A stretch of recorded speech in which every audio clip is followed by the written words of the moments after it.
Holy God, we look to you for everything. You are the source of our hope and our strength. And only in thee can we trust. And yet you, in your wisdom and your majesty,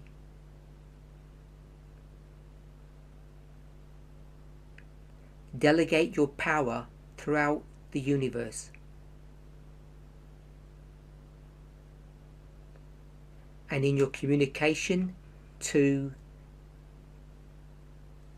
your beings on this planet, you have chosen to delegate your power through fallen human beings.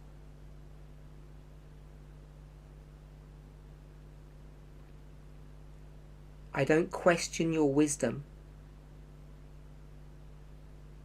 but I ask for a better understanding of your methods. Most importantly, because it involves Jesus, the Christ.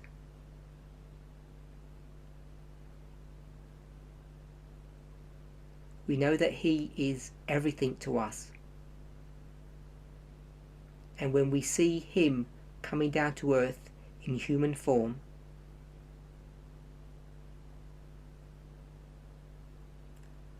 we understand that this angel is your messenger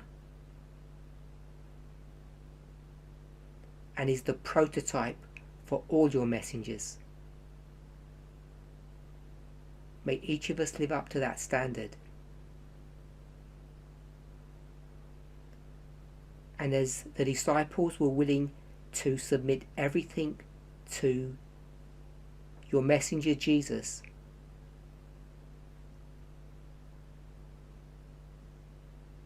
today, may the disciples of your kingdom also follow that same principle. In Jesus' name, Amen.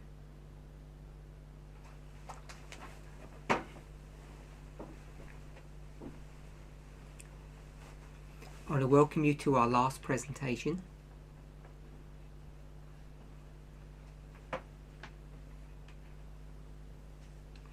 And in this final time together, I want to try to address some questions that have been asked of us. And as I said initially, I won't be able to answer all of the questions.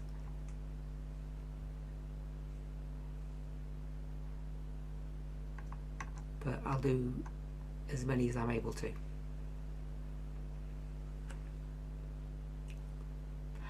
Before I begin, I'd like to make an apology.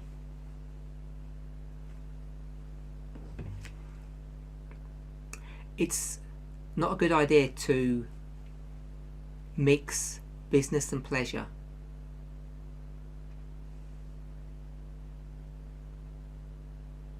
Friendship and our professional organizational interaction with one another.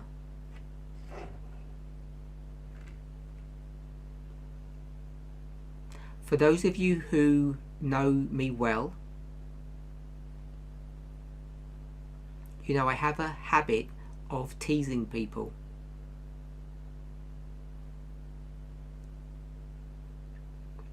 Particularly my friends. I have a close working relationship with Shemaine, and during the presentation yesterday I teased her publicly.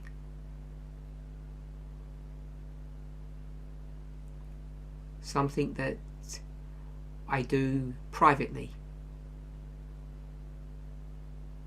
It was wrong of me to do that in a public setting. So I want to publicly apologise to Shemaine and to all those who were listening.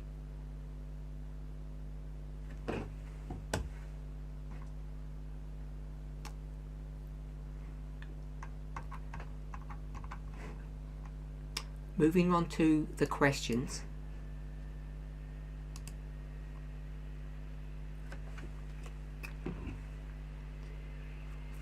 We've received questions from 6 countries or 6 geographical areas.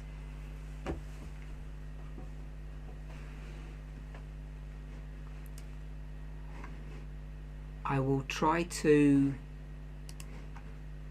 put the questions on the Zoom forum so people can see, so the translators can read them.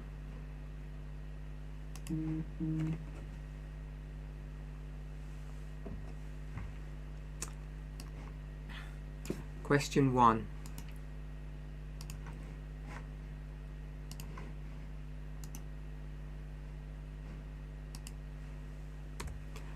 Have we reached a 50-50 balance of men and women in leadership roles yet?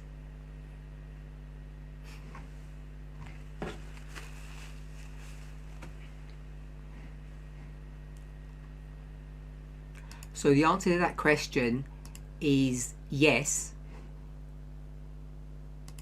That's the simple answer.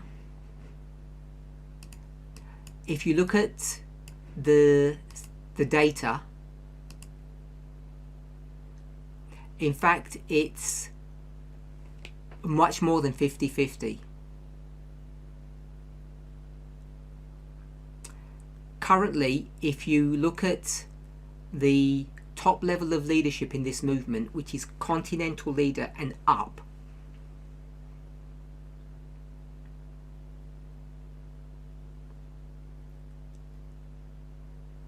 as it stands today, because we have one of our leaders on a sabbatical,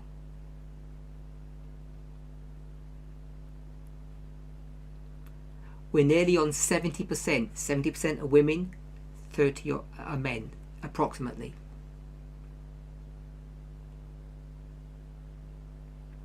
When that continental leader comes back to work, it will, I think, be around 60-40. 60 men, 60 women, 40 men.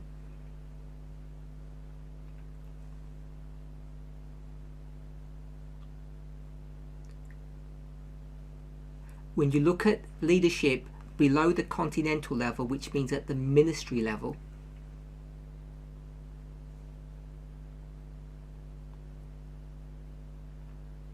I think we're at around the same percentages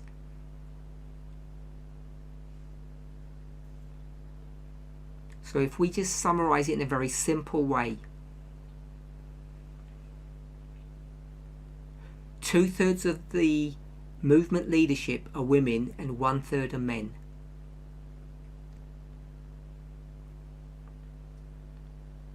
So I don't know if that's a surprise to people.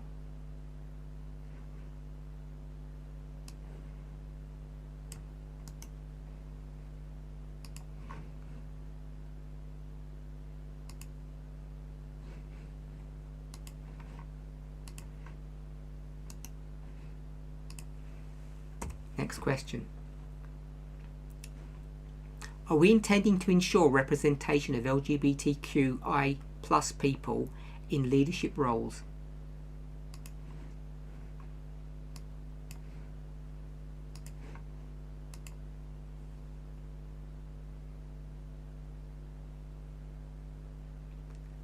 The simple answer would be yes,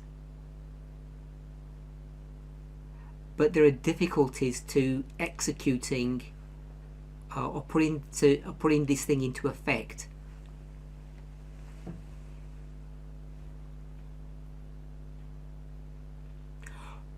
When it comes to gender issues,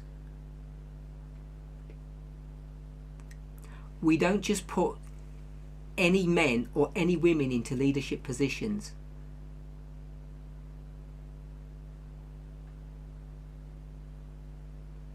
Even though we have a program of trying to facilitate a place for women in leadership,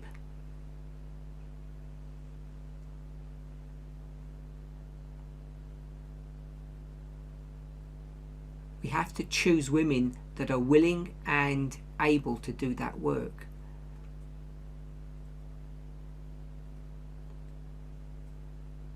And the thing is, we have a wide choice. Easily 50% of the movement is female.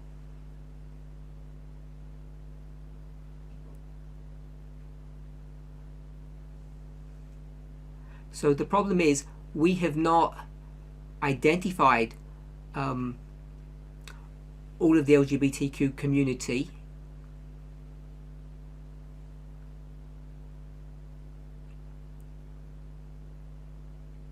Many are still nervous about coming out into the open. Often they're afraid of their own families, not of members of the movement.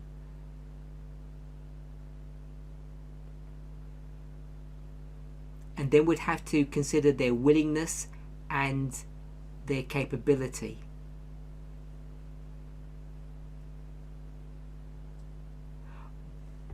But if we were to think about the numbers generally in a given population,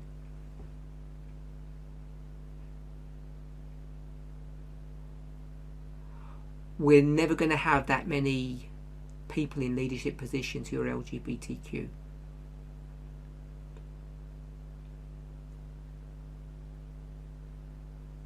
But what I can tell you is that Elder Tess and myself, as much as we are in contact with LGBTQ members,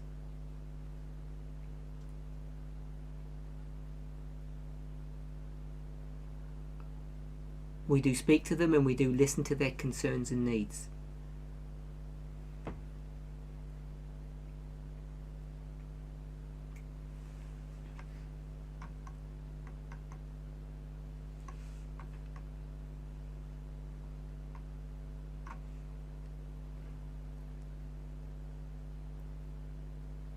Some of these questions from different localities are going to be repeated.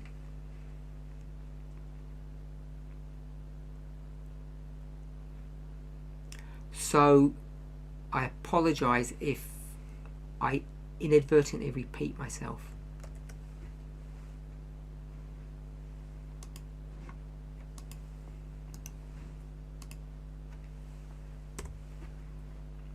Next question.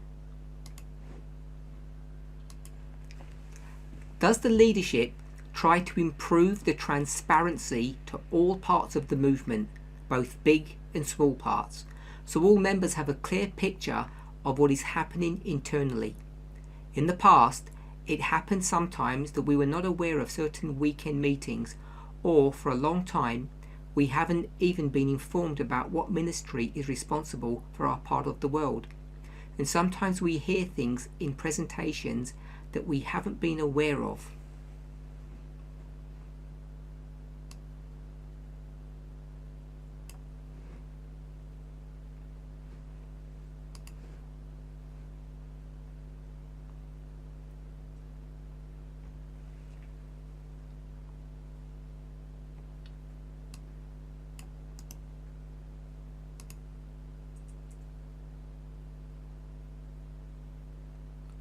That was the question, and there was a preamble to that question, which I'll now give so that you have a little bit of context.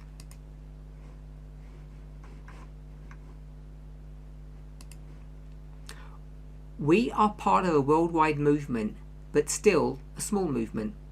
People in our movement feel sometimes disconnected from it, because they are all alone or only have a small group to interact with. That was the preamble, and then the question I asked, that was asked, has already been read to you.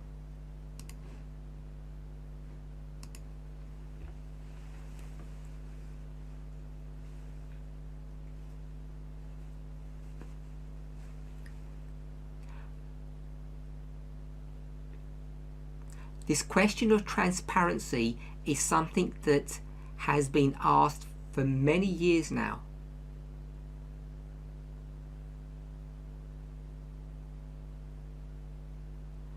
And I believe we're at a place today that is much better than it has been in the past, significantly better.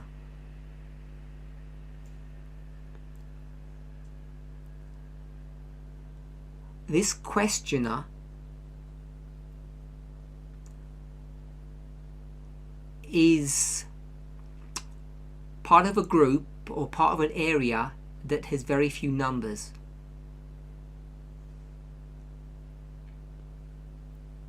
So this person is, I believe, one that's feeling disconnected because they're part of a small group.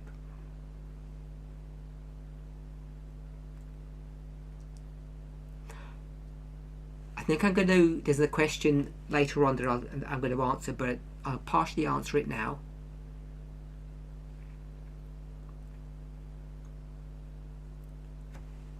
Earlier this year, I did, I think, 2 presentations on the organisation of this movement.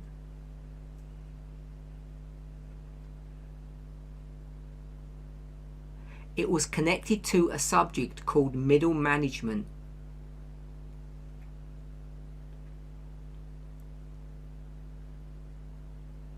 Since that presentation was given to the present time,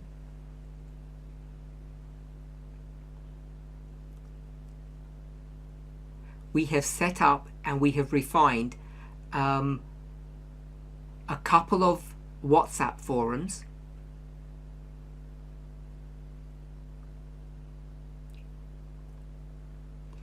and even before that series of presentations, the media broadcast was already up and running.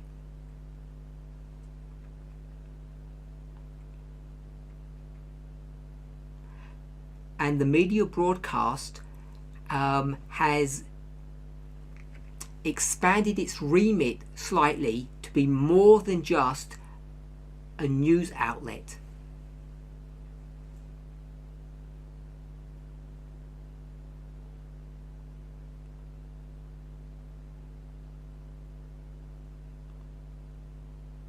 Where we feel it is relevant and important, the media broadcast is used as a communication tool.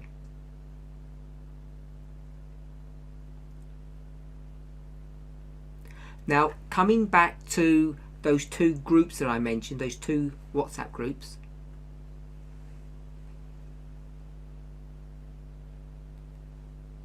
one of them is connected to the translation work for these Zoom presentations.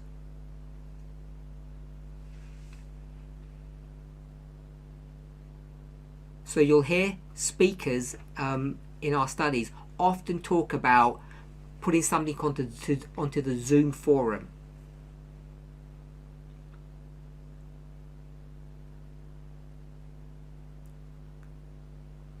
Every ministry has representation on that forum. So it covers the whole movement. There's another forum that we have where we communicate notifications of all meetings that Elder Tess and I are involved in,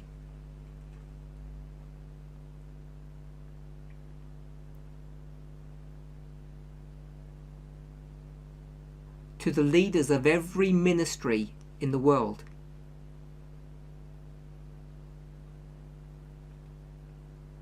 Sorry, there is a 3rd WhatsApp group, which is a communication tool between Elder Tess and myself and all the continental leaders.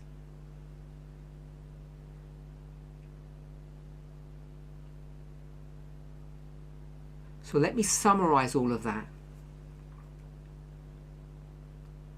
We no longer have a situation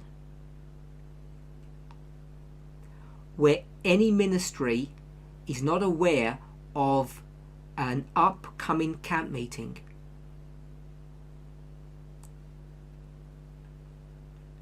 We no longer have a situation where a continental leader is not aware of an important issue that is confronting this movement.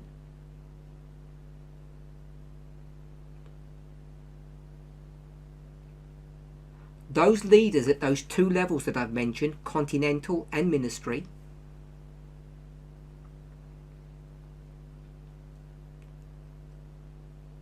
it is their responsibility to disseminate all information to its membership.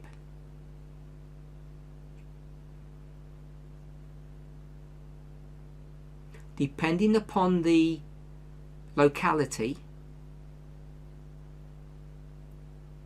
the continental leader may do it directly or do it through the relevant ministry.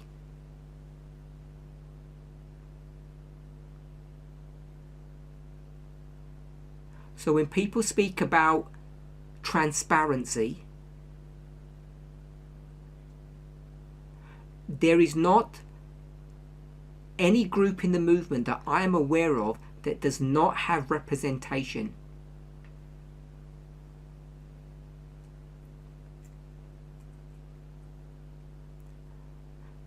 I said all of that sentence as double negatives. Let me rephrase it simply.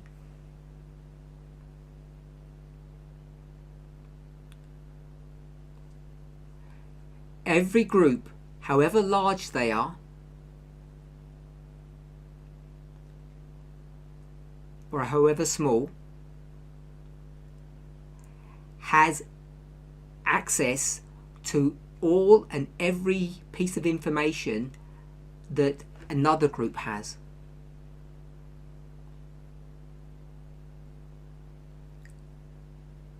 The institutional setup is there.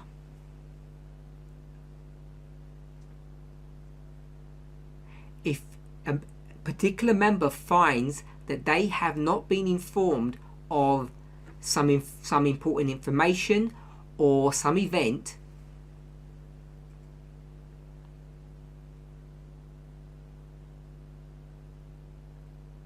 it's not a failure of the organization.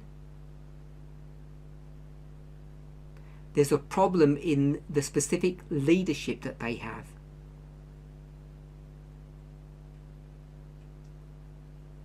And so if you're experiencing this, you need to go to your relevant leaders and complain.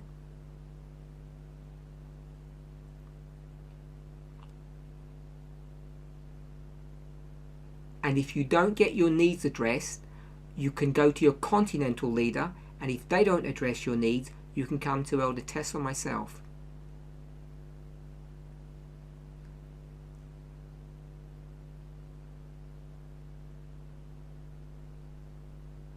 So I believe the movement, whilst not being perfect, is transparent.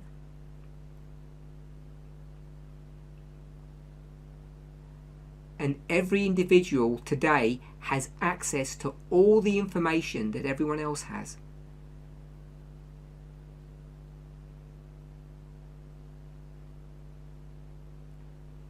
So the questioner then says,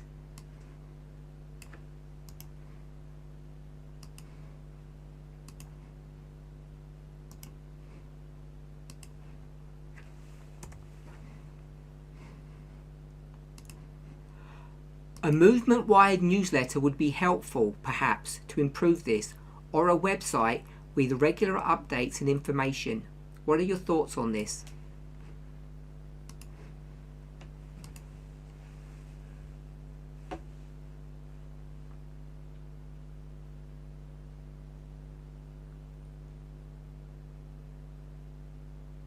At the moment, we don't see any value in having a newsletter or a website.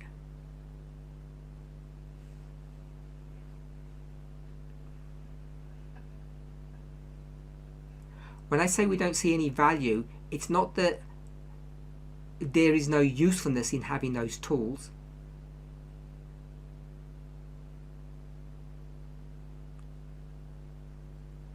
It's that those tools in our current organizational structure would not give any new or additional information than you're already receiving.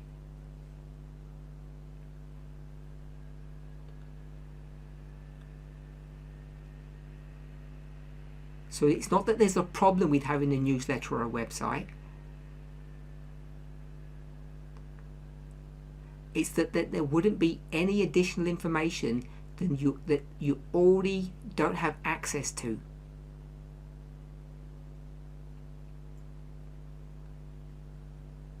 If everybody was doing their job properly.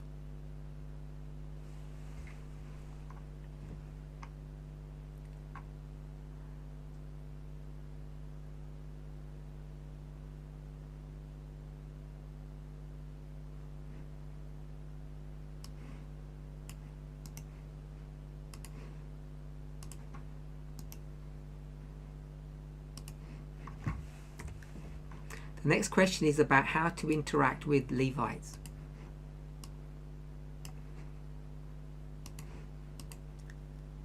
Is there a playbook, or would it be beneficial to have one, for how to reach people with our message outside of the movement, starting with the Levites? A playbook that, for example, describes what subjects and in what order the message should be brought.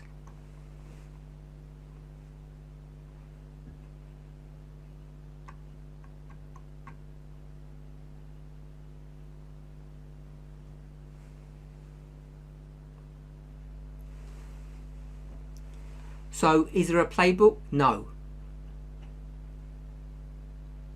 Would it be beneficial to have one? It depends who you ask.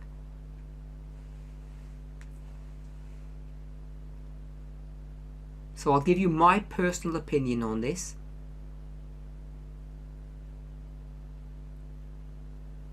I don't believe that there is a one size that fits all.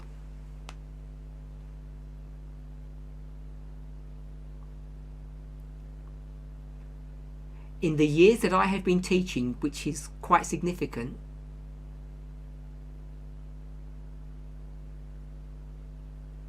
stretches over several decades, I have never found that a set playbook works. I think it's a bad form of evangelism.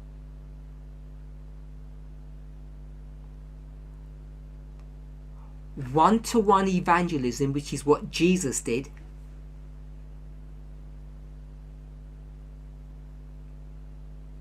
requires, only works, it only works if you follow a certain principle,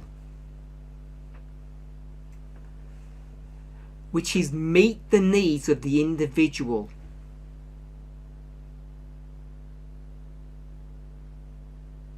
So if we're talking to a Levite and it's a teenager who is experimenting with drugs,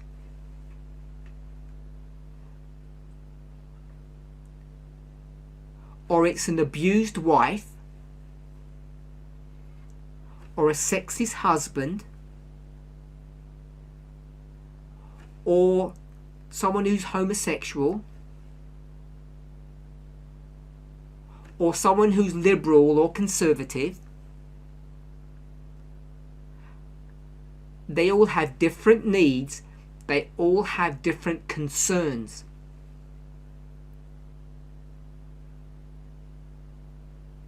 So if there was a playbook,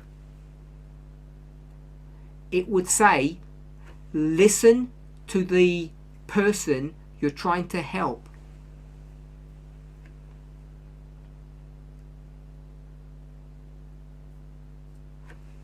A friend of mine would call that winsome witnessing. Winsome is 2 words. It means be warm and thoughtful and kind.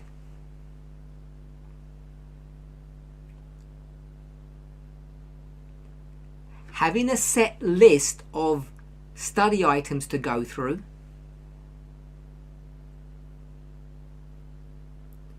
will definitely not meet the needs of the individual.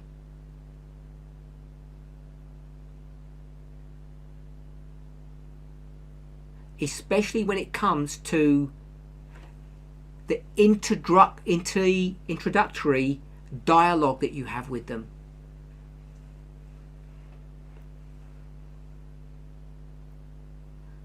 Now, when it comes to playbooks, which really means a set sequence of studies,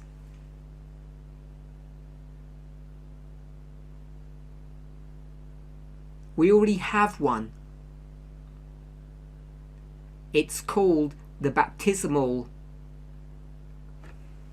We'll call it the baptismal guidelines.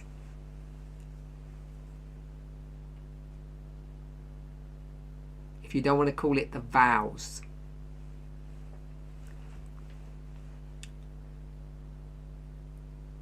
And the reason why that playbook is useful,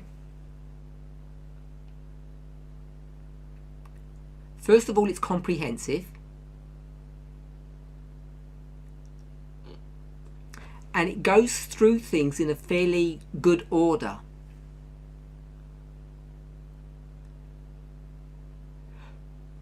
And it describes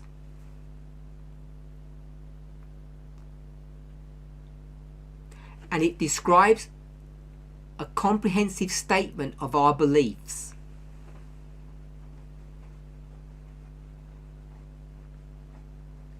So instead of calling it vows, perhaps we should call it a statement of our beliefs.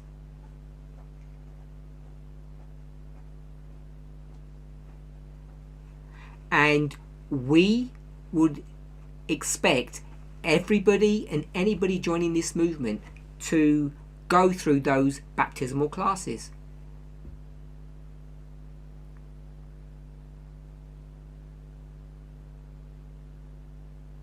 Now, I'm not saying that those statements of belief, those vows, are not subject to change. They are.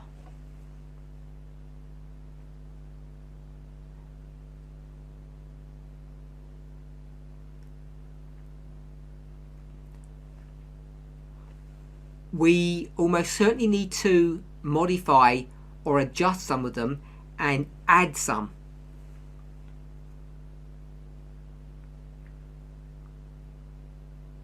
But separate to that,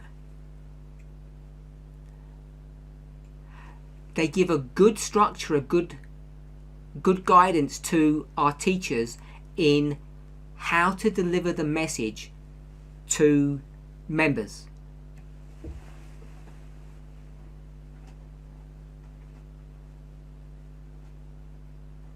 Whether they're Levites or Gentiles.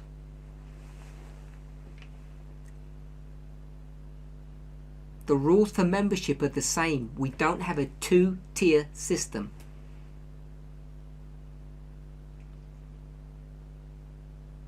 I think it's a misreading of inspiration to suggest that in the New Testament there was a two-tier system in the Church of Ephesus.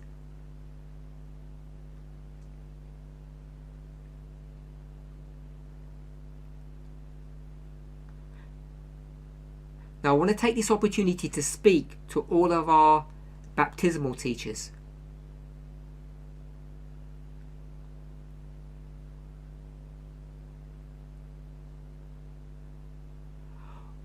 We know, you should know, the strengths and weaknesses of the statements of belief, those individual vows, how they're written and what they say.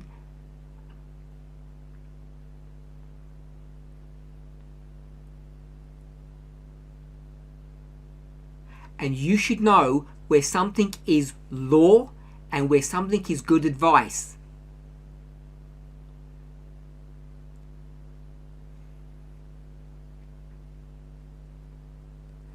So when you teach one of your students, you have to be attentive to, I'm just going to say 3 things. we'll say 4 things, but there are more. Some of the language of those statements is out of date.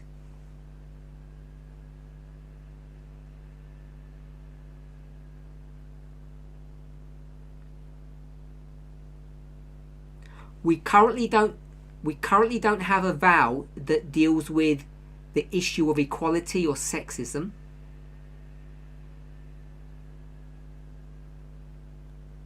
Some vows are law and some are good advice.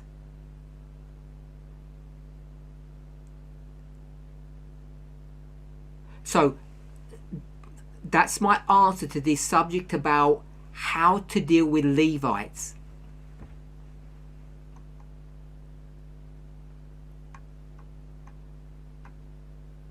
Introductory discussions should meet the individual needs of the person.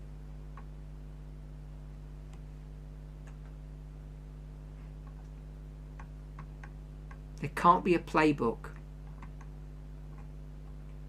But once they decide to join the movement, then there are already set procedures, a playbook if you like, that guides how we should dialogue with them.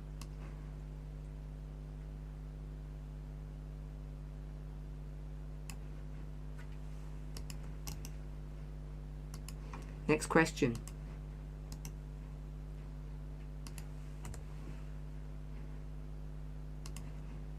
Following the presentation on organisation at the international level, I would like to know what is the situation at the moment, because since the split in 2019, there are ministries that we don't hear about anymore. So what is the new mapping of the movement internationally?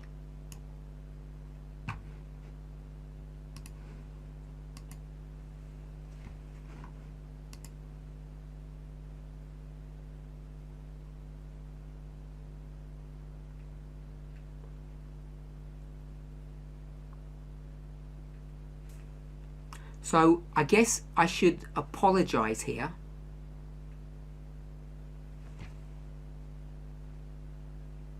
Because I didn't have the opportunity to go back to the questioner and ask for some more details.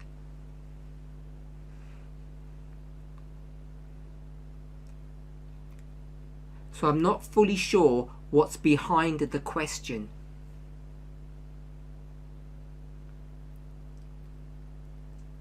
Since the split in 2019,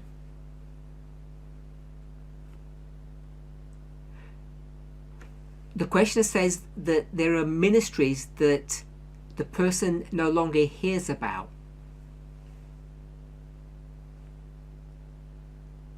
So I'm not sure what the person is referring to or who they're referring to. But the questioner speaks about a reference point, which was the presentation of organisation that I did, I believe, at the beginning of this year.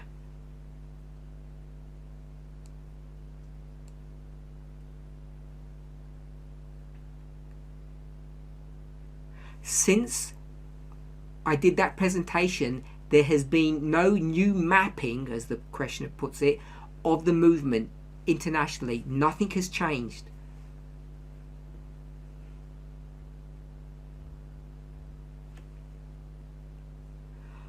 I think it's fair to say that there may have been some slight refinement, but even since 2019, there's been no real substantial remapping or change in the movement.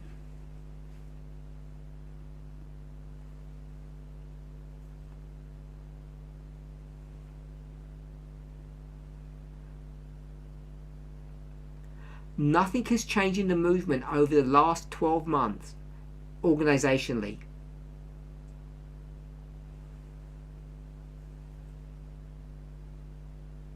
Now, some groups, some ministries have split, many members have left.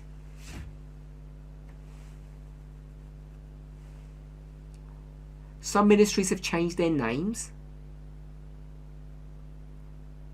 But separate to those issues, there have been no changes.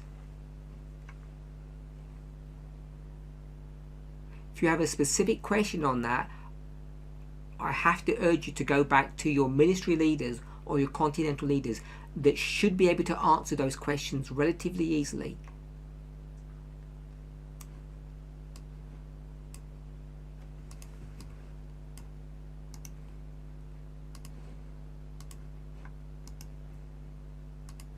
Next question. Are there any new perspectives or new views on baptisms?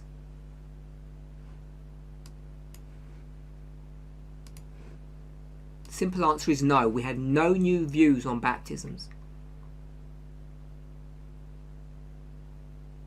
Now, again, I'm not sure why this person is asking this particular question.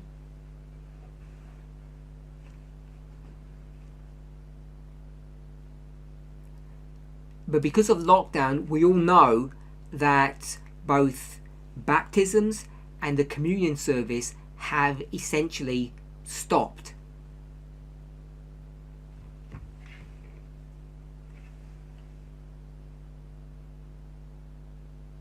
But already in certain areas where local leadership feel that it is safe,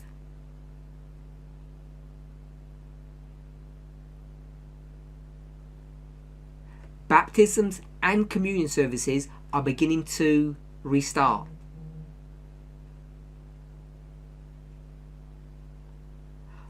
So, two areas that come to mind immediately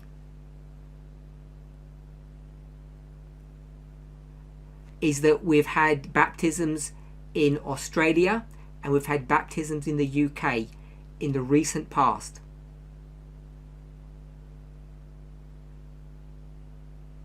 I'm not saying they're the only areas, but they're two that come to my mind immediately.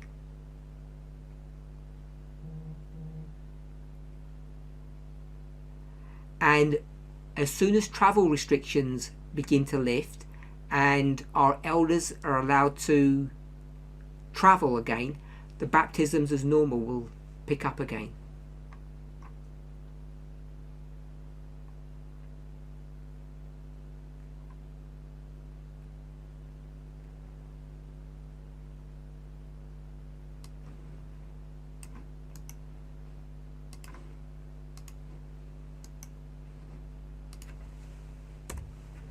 Next question. Should people who have not gone through baptismal classes be allowed to call the Levites?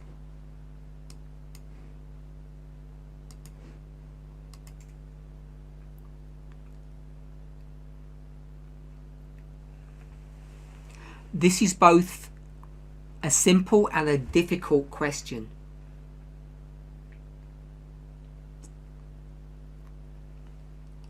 The simple answer is we don't restrict anybody from doing anything. We can't.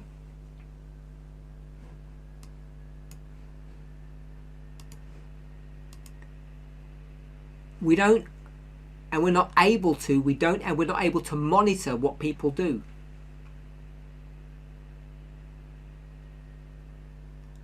And if God or Providence puts you in a certain place at a certain time with a certain person, place, time and person, then you have to move forward.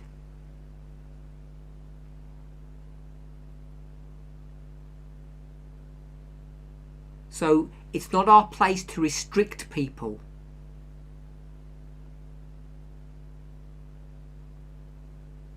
You should know that some of our baptismal teachers are not yet baptized.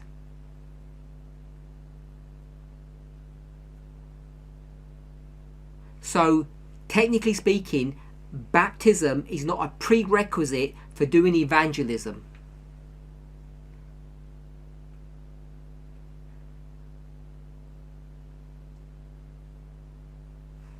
That's the easy answer. The more complex answer is that in a certain area, in a certain situation, we would not want certain people to represent us.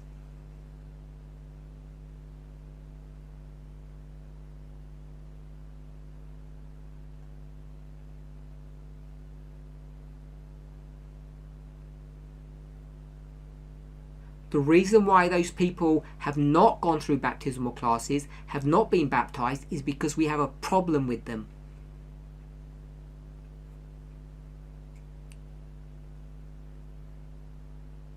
They're independent atoms, and we would not want them calling the Levites into this message.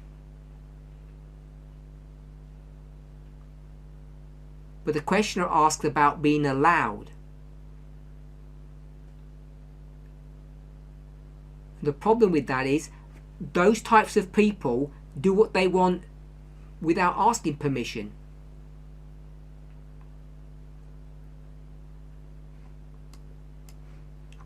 So I've tried to give a simple answer and a more difficult answer.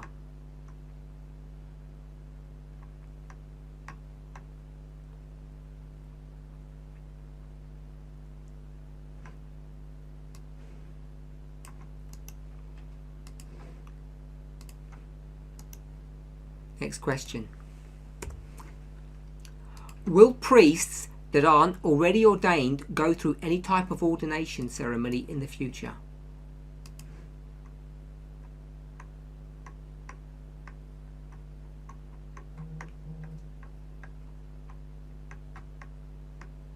The simple answer is yes, they will. We currently only consider, or only are considering, baptizing elders.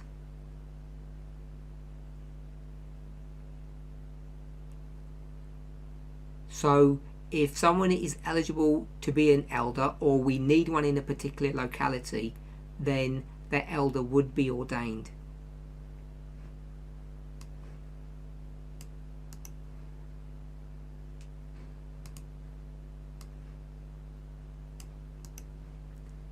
Next question.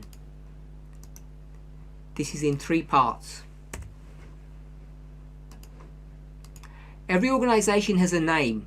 What's the name of this movement?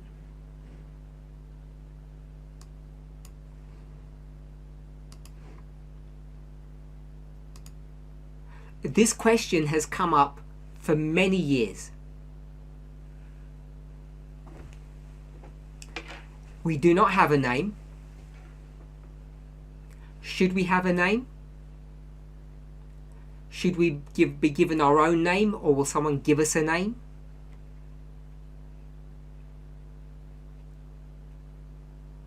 We have grappled with this question for a long time. I'll give you 2 examples of churches, or as this person says, organizations. If you take the Church of Ellen White, then they gave themselves a name, Seventh-day Adventists. So you might argue that we have a precedence there that we should be naming ourselves.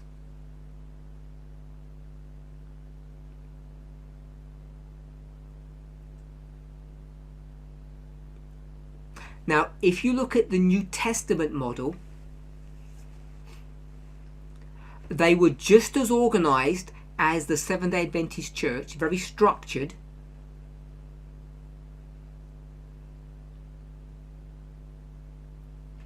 They had a council, they had representation.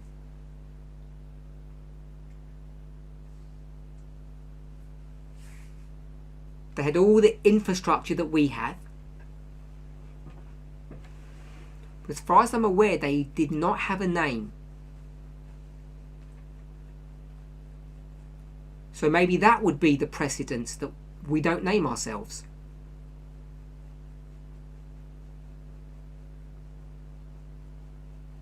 So at the moment, we don't have a position on this. Should we follow the line of failure or the line of success? If you followed that logic, you wouldn't have a name. If you looked at modern Israel and ancient Israel, then the argument would be that we would have a name.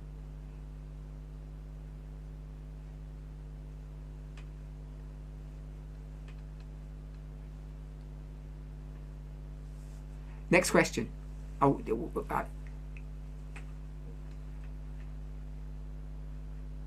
I'm sorry, I don't remember what I said.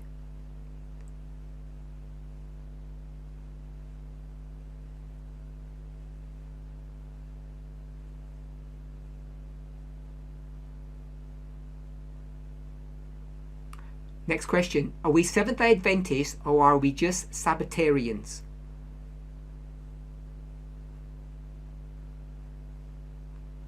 So I'm just going to use, in a very simple way, Daniel 2.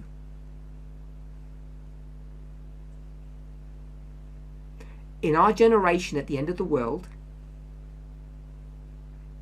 the mountain was the Seventh-day Adventist Church.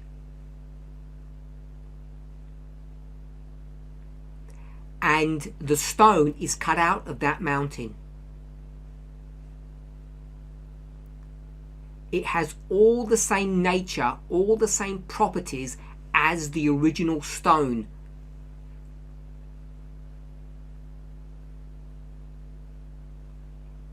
I've discussed this at length in studies that deal with Caesarea Philippi.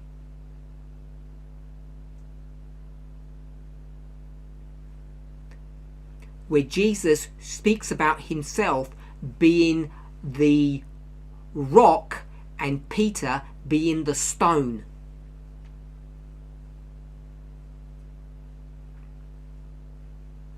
It's the same analogy. So we are Seventh-day Adventists. We're not just Sabbatarians. Are we connected to the conference structure? No. Will we ever be? No. Those who are part of that fallen structure need to come out.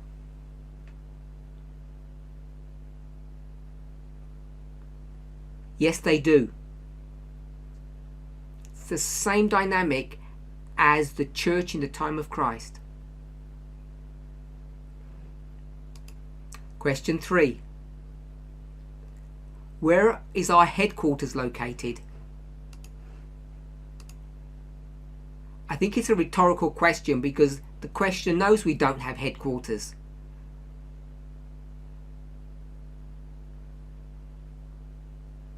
The two leaders of this movement live on opposite sides of the planet.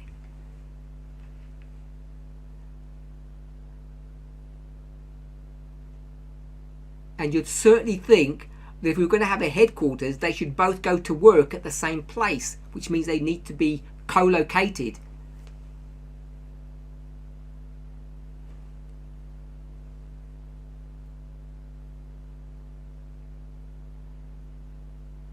All of this leads you to understand, hopefully, that this worldwide movement doesn't follow the plans and models of human thought or human ingenuity.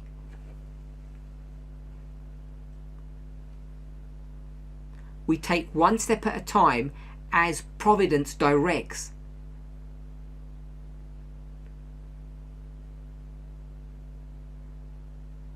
The headquarters of an organization is normally associated with the head of the organization.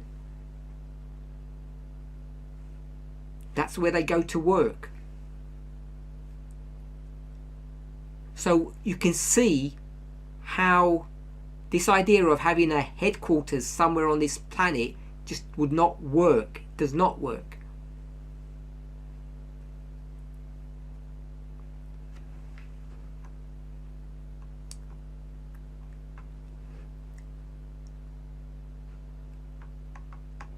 Next question.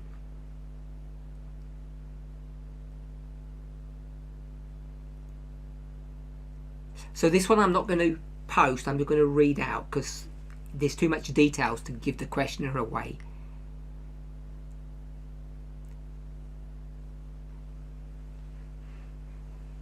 This person works in an organization, a company, and the company has a great demand for higher level managers.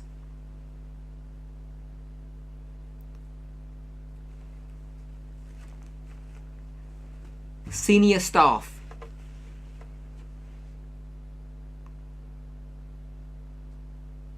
But to become a senior member in that company requires a higher degree.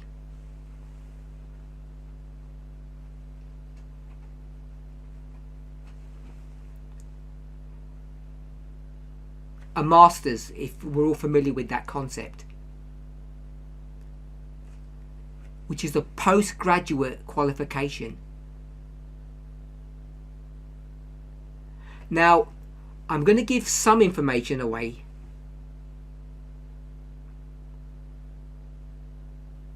In many African countries, unlike many countries in the West, education is a 6-day event.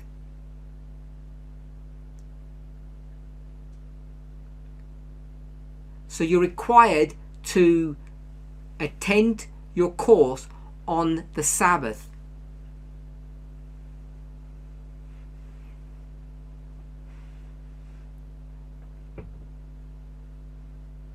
It's a problem that many in Africa face.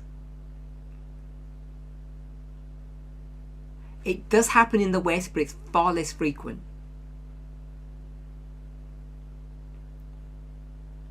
So, the question is obvious. The person wants promotion. The company wants its staff members better educated so they can be promoted.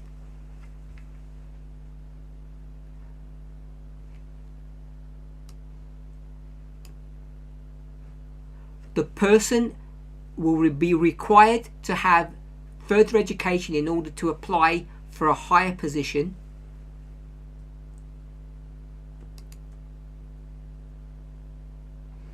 The master's degree requires that they attend lectures on Sabbath.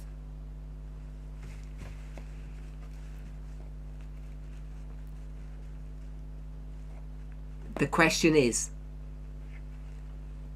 it okay to study on Sabbath?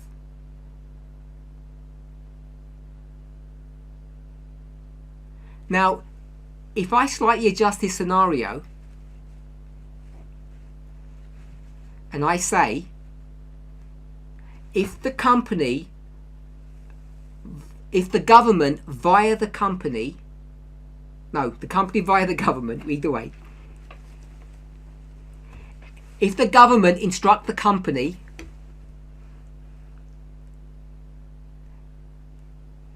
that the company needs to operate on Sabbath by law,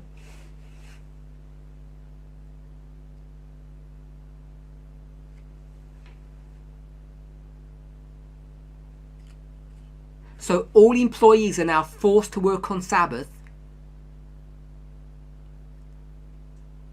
what would the questioner do then? When they force you to work on Sabbath? I'm sure that as Seventh-day Adventist, the person would say, I have to honour God, not the company, not the government.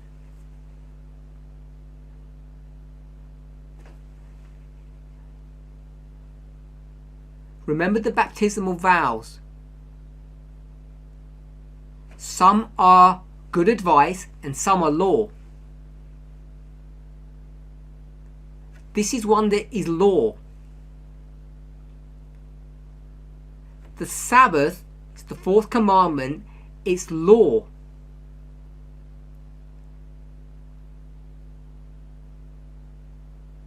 What I don't understand, and I'm not criticizing this one person,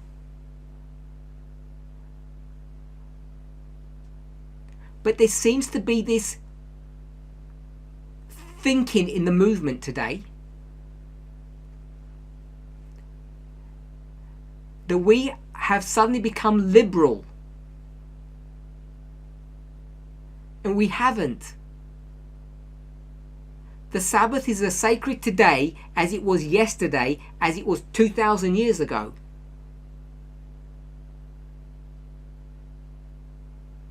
As it was at creation. If a person wants to break Sabbath, they're free to do what they want.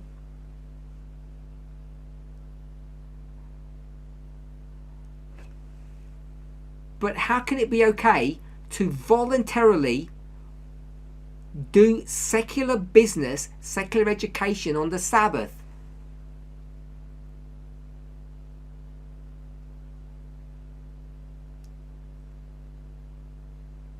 It's breaking the Sabbath. Now, if you want to break the Sabbath because of money, we will call it filthy lucre. It's a King James term out of the Bible.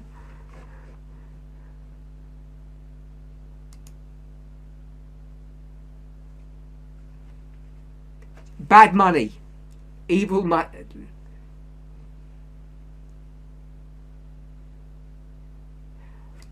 You're free to do that. But I don't believe God gives permission to do that, and so neither can I.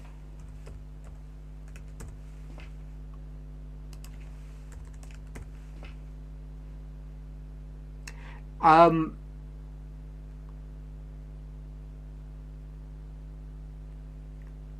just thinking where I was quoting from.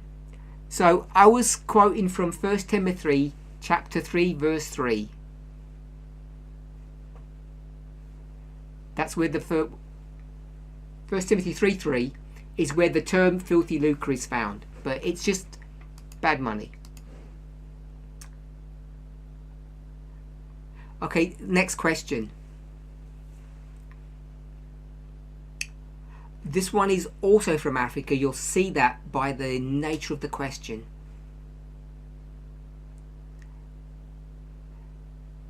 This is dealing with dowry.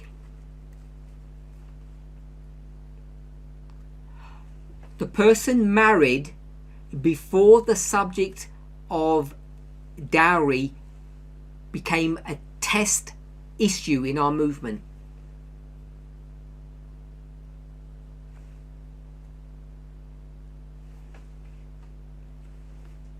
They agreed to pay dowry before they joined the movement.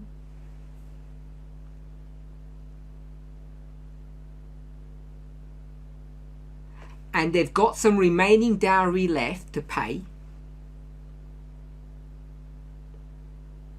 The balance. What should they do? So we have already addressed this question, and we have said that in such a situation, things need to be considered case by case.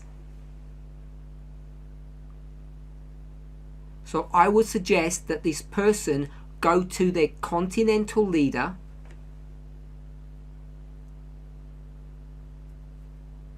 lay out the details of this situation to them, and get their advice and counsel.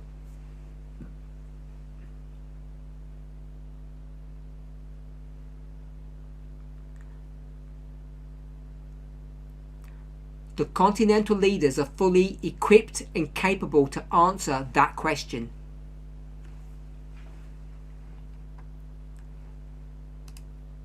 Because it's not new, it's something that we've dealt with already.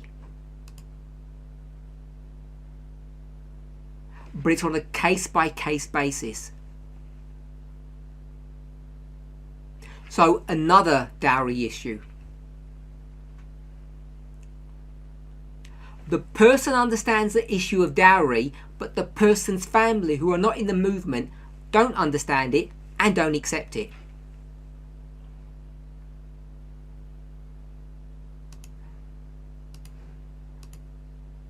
Now,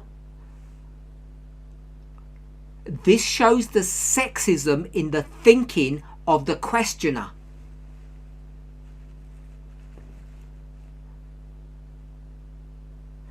The person is the firstborn.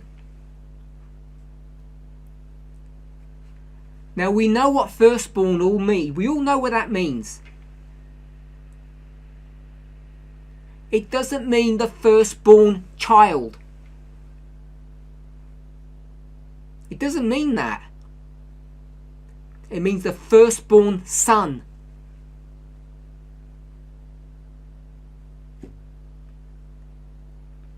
A child and a son are not the same thing. A son is gendered, a child is ungendered.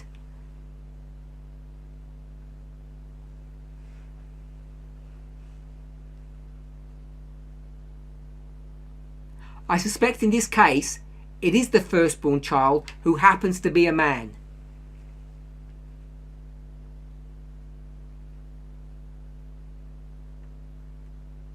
But this idea comes from the Old Testament, and all the girls are excluded. It's only the firstborn boy that is of interest.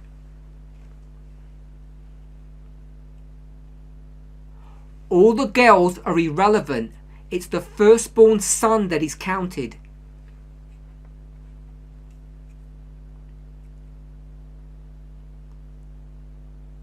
So this eldest son is the one that's always consulted when the other siblings are about to be married.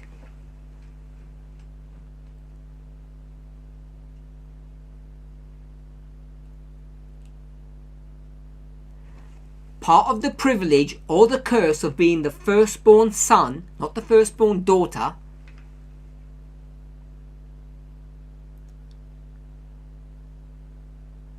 is that they're not only required to give advice and counsel on this marriage of their sibling,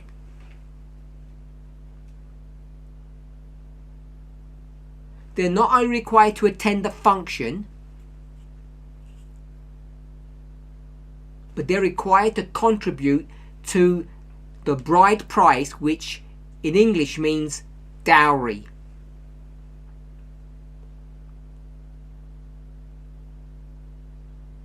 And as you would guess it, this person has got siblings, brothers, because he's only dealing with the brothers, because they're the only ones that have to pay dowry.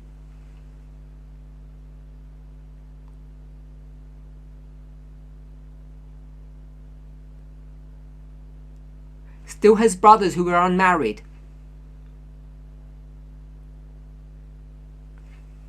What is the person supposed to do? My father trusts me a lot and cannot do anything without me.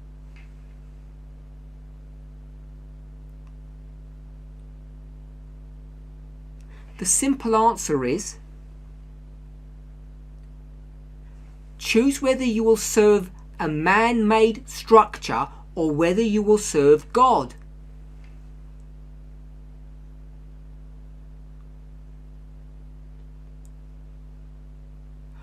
Who do you put first? When your family, your bloodline, want to call upon you and prioritize you,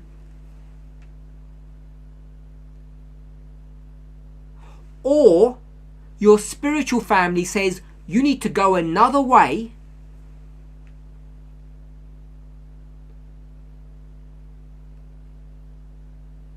when your blood family says you owe us,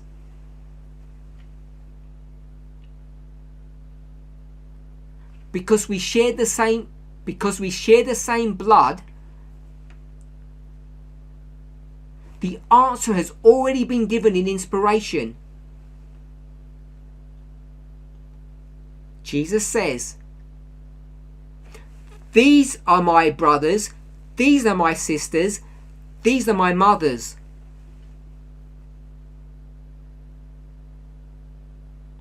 You folk, my blood family, my parents and my siblings, You're not my family. My allegiance to you is secondary. Is it better to serve God or to serve humans? Many people have been thrown out of their families, cast off.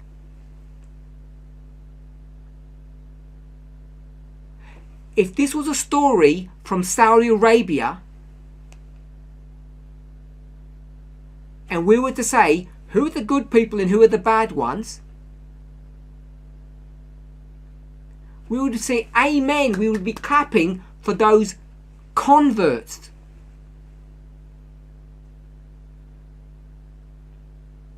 Who escaped the clutches of their families. Who walked away from their traditions. This is the same issue. It's painful. It's difficult. But it's necessary to follow God rather than your parents. And does it come with a price? A price that is too high for many people to be willing to pay it.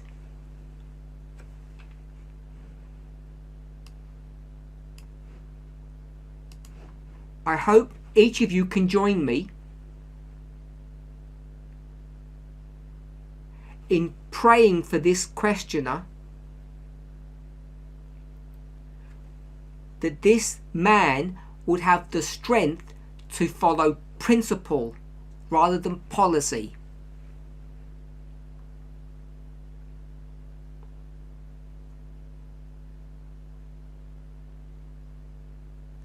The person has the same situation that they need to be involved in his sister's weddings.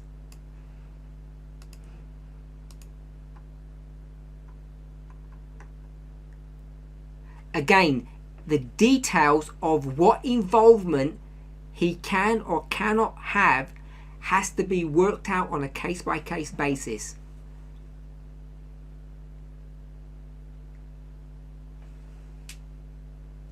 And I would urge this questioner to consult with the continental leader to get a specific answer to their specific issue or specific situation.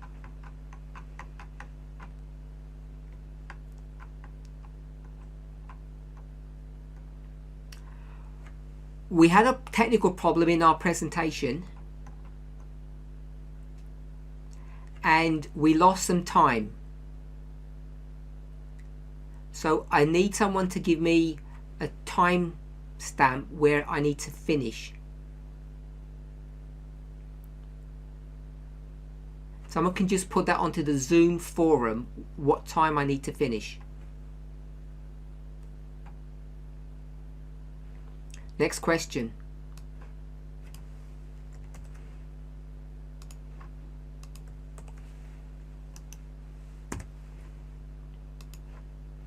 Why shouldn't we observe the Sabbath from Saturday 12 a.m.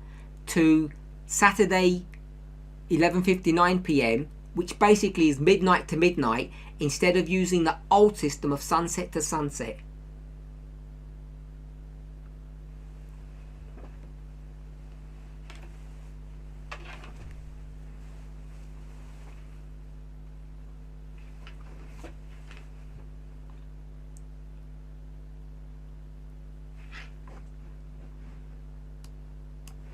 Because we follow the principles that are given in inspiration. We follow the example of Jesus, and we trust in the prophet Ellen White. So whether you go to Moses, whether you go to Jesus or Ellen White, you'll get the same answer.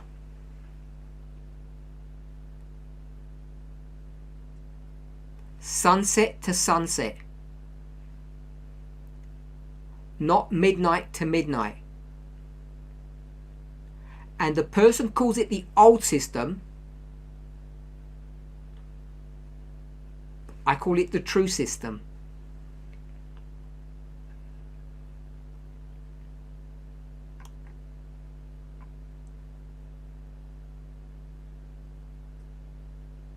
So, another question on dowry.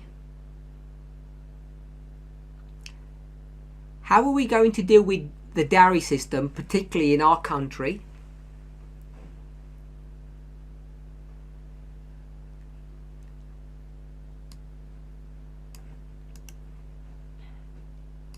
I'll give the rest of the question.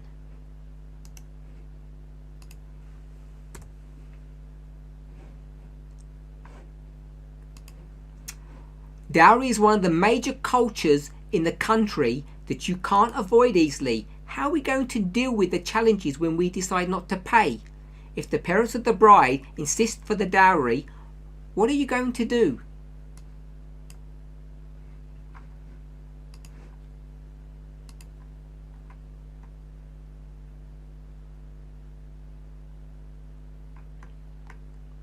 My simple answer to this is one that I've given many times before, publicly and privately.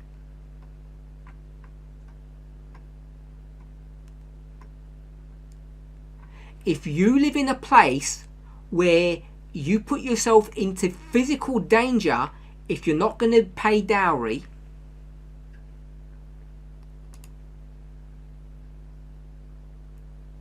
then do what's counselled in Matthew 19. Choose to be celibate for the kingdom of heaven's sake.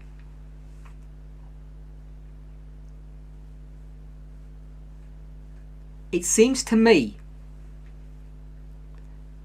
that there are some people in our movement that have a fixation about getting married.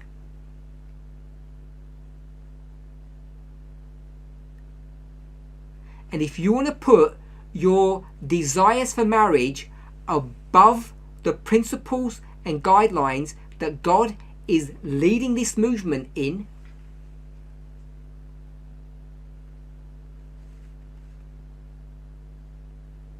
then go ahead.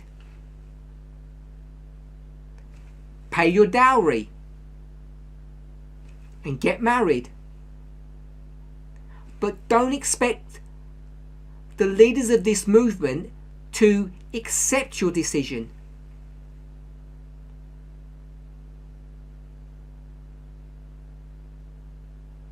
Either don't marry, or if you can't contain yourself, expect pain and manage it.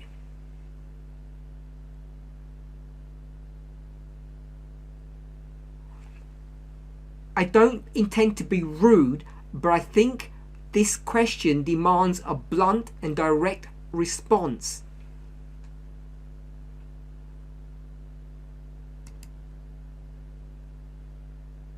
If you can't get out of a dowry, just don't marry.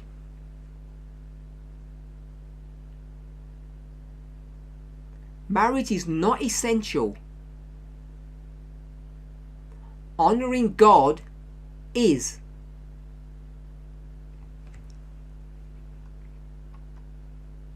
There are plenty of this issue is not just one of human passion or human drive, it's a cultural issue. There are plenty of people who choose not to marry. And it's not just a personal decision. It's a decision that is shaped and moulded by the society or the culture in which they live.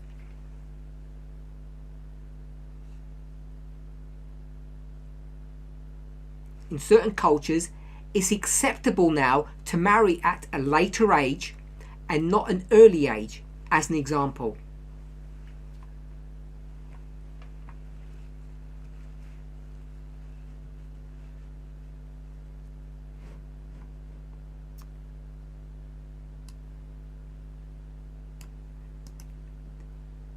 Next question.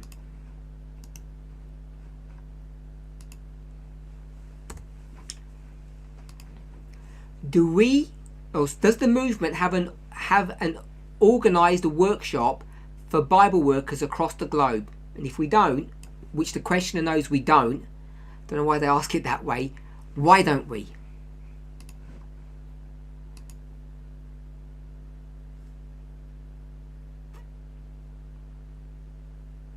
So the questioner knows we don't have one.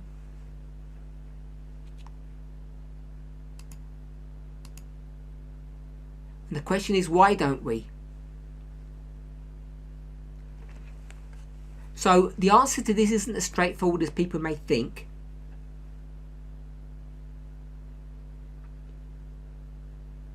Because the question that I would want to ask is, who would run the workshop? And how can we have a workshop where all the Bible workers come together, because we cover so many time zones?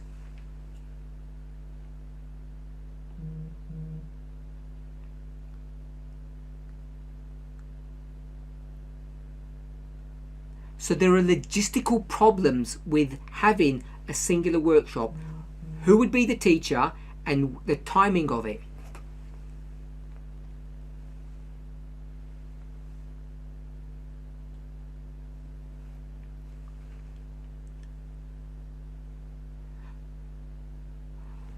There is no philosophical reason why we don't or we shouldn't have some kind of workshop.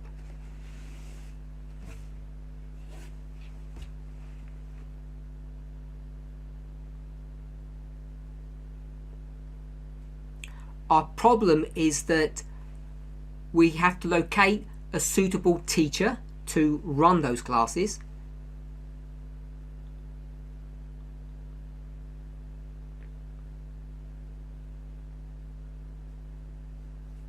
We have problems with the timing.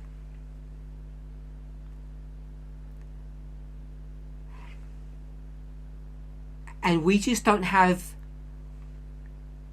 we haven't had the time to give it enough thought to actually come up with something that we would be happy with.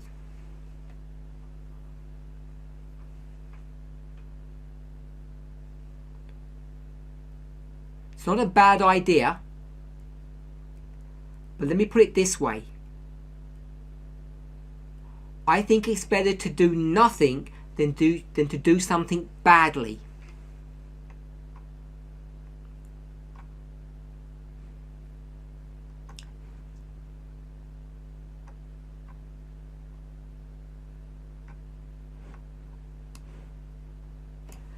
Next question, which is to do with baptisms.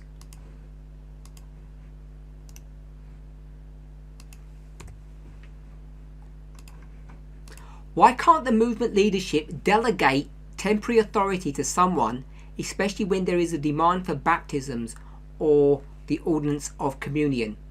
Delegating power to people like the president of the ministry or the Bible workers in the ministry for the person to perform the ordinance when there is no elder to perform that.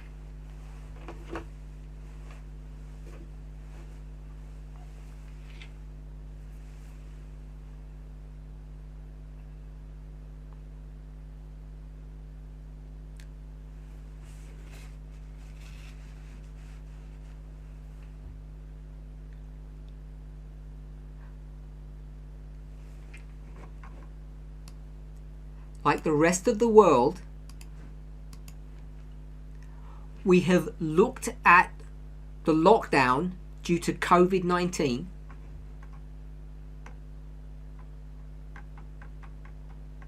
and expected it to be sorted out, to be lifted a long time ago.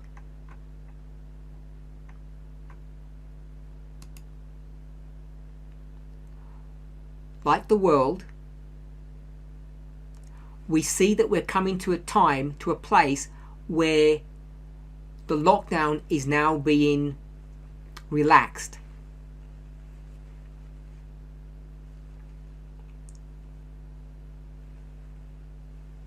Baptisms are already beginning to take place and we see things improving rapidly.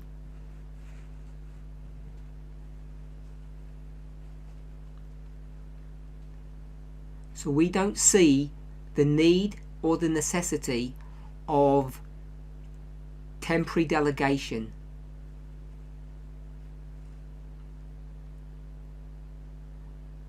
Nobody's salvation is in jeopardy. People who are ready for baptism, who are not able to be baptized,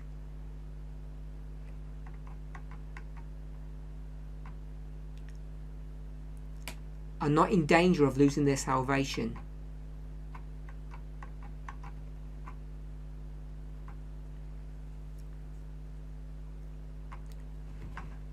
There were several questions on money.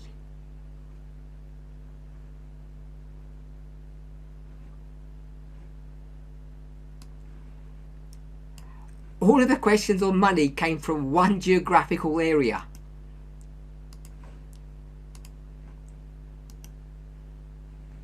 I won't tell you what that area is.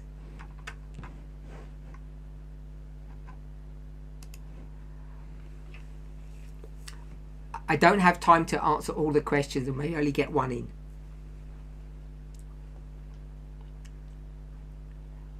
Do we have a central movement bank account where funds go and then are distributed as needed?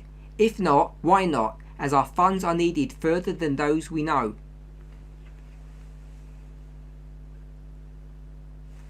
I have not posted it. Oh, sorry, I didn't press the button.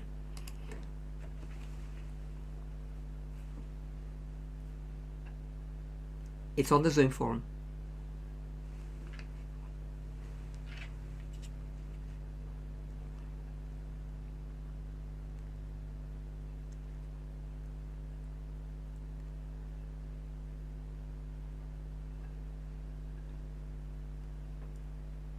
So this is another rhetorical question. I don't know why I get so many rhetorical questions.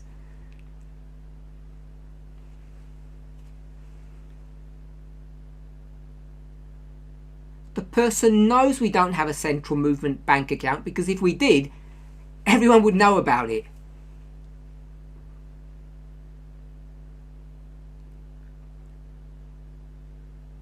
Because if we had a secret one, there wouldn't be any use on having it, because no one would be putting their money into it.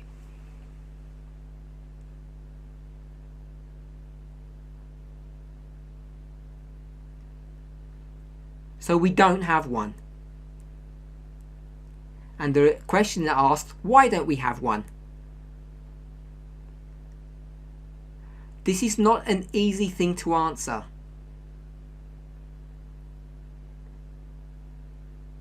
There are two problems at least. The last time we had a central bank account,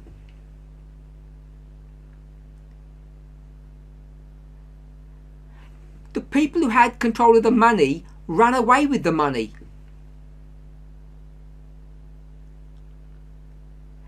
And that money was not registered in the names of individuals, it was registered in the name of a proper registered charity or ministry, and they still took the money.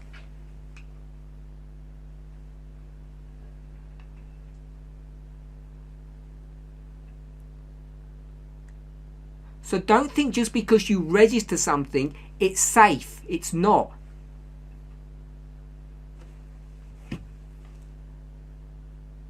I'll answer it in a different way.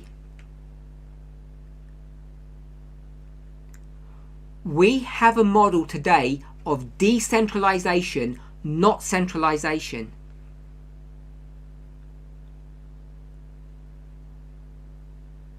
Because it's safer that way, and that's our current thinking.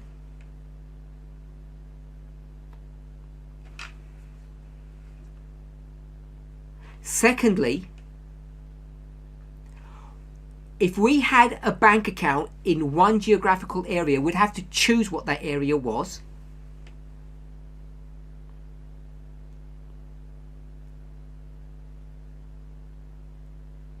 And the problem is, most countries that allow you to set up such an account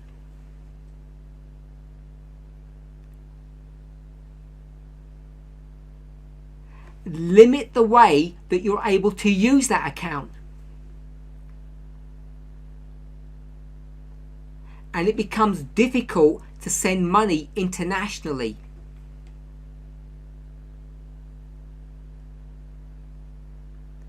Because of the money laundering rules that there are.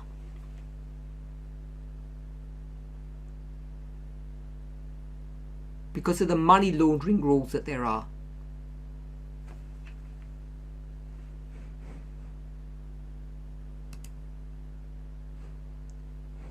Because of the money laundering rules that are in existence.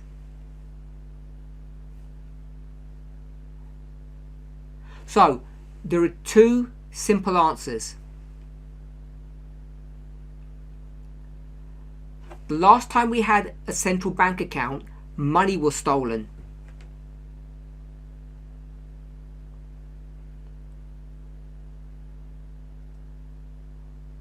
And that setup was not in the names of individuals, it was in the name of a ministry, and there was still no protection.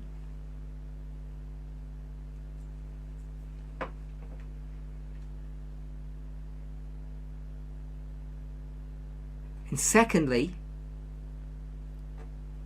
the way these types of bank accounts are set up, these charitable bank accounts, they make international money transfers difficult and expensive.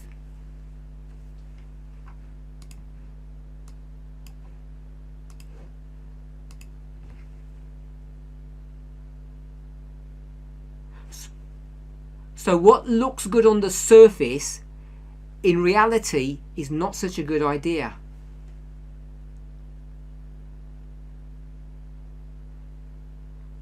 I don't have time to answer any other questions. I don't have time to answer any other questions.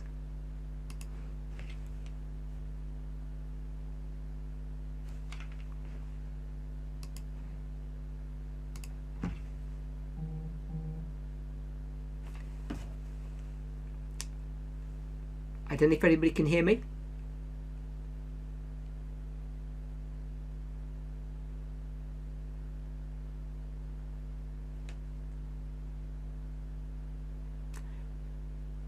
Can anyone hear me?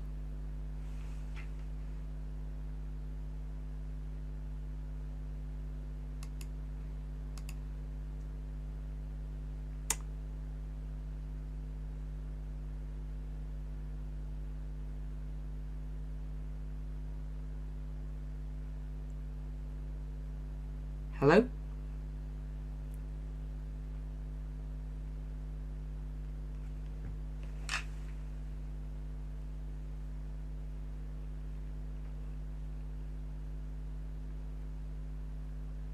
Is it okay now?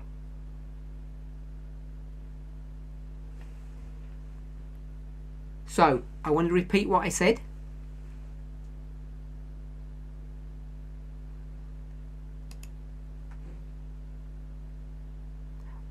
I can't get anybody translating me, so my connection is not stable.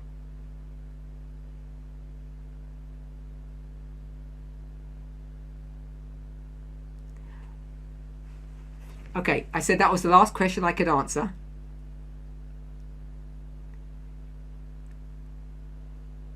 And people have said that they didn't understand what I have said.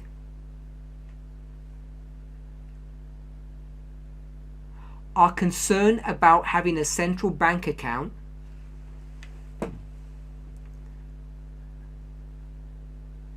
is that the dangers and the risks outweigh the benefit.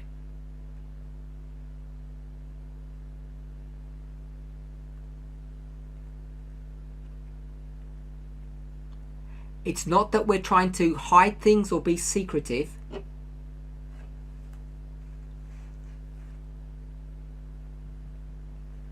It's that we don't currently believe that a centralized model is workable or is good for this movement.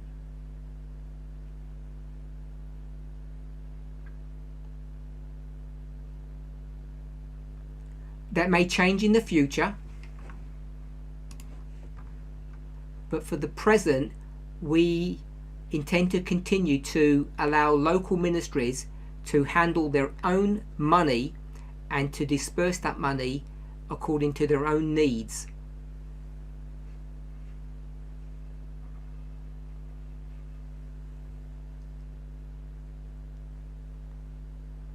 So I hope the answer to that question is clearer now.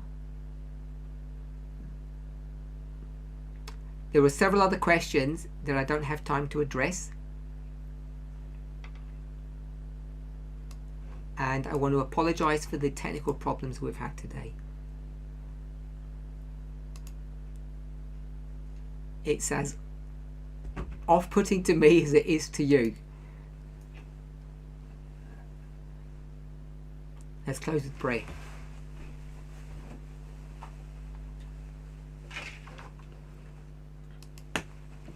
Holy God, we thank you.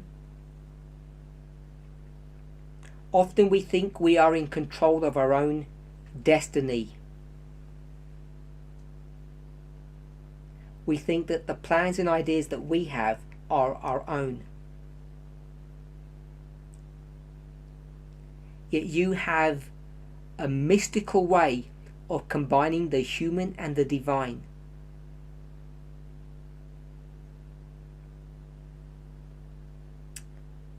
None of us know how you do this, but your will becomes human and our will becomes divine.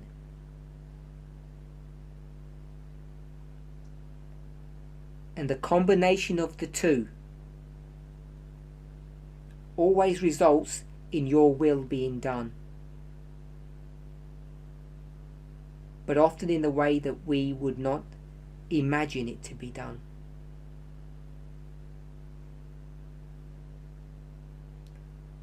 Despite our failures, we thank you that you are in control. As we approach the end of this year, we anticipate so many new thoughts, new ideas, new events.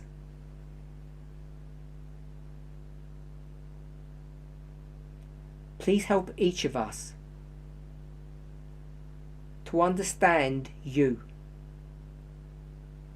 to understand our relationship with one another, and like our forefathers,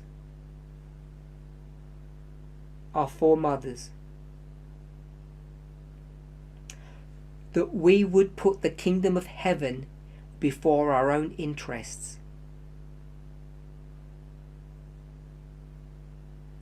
In Jesus' name we thank you. Amen.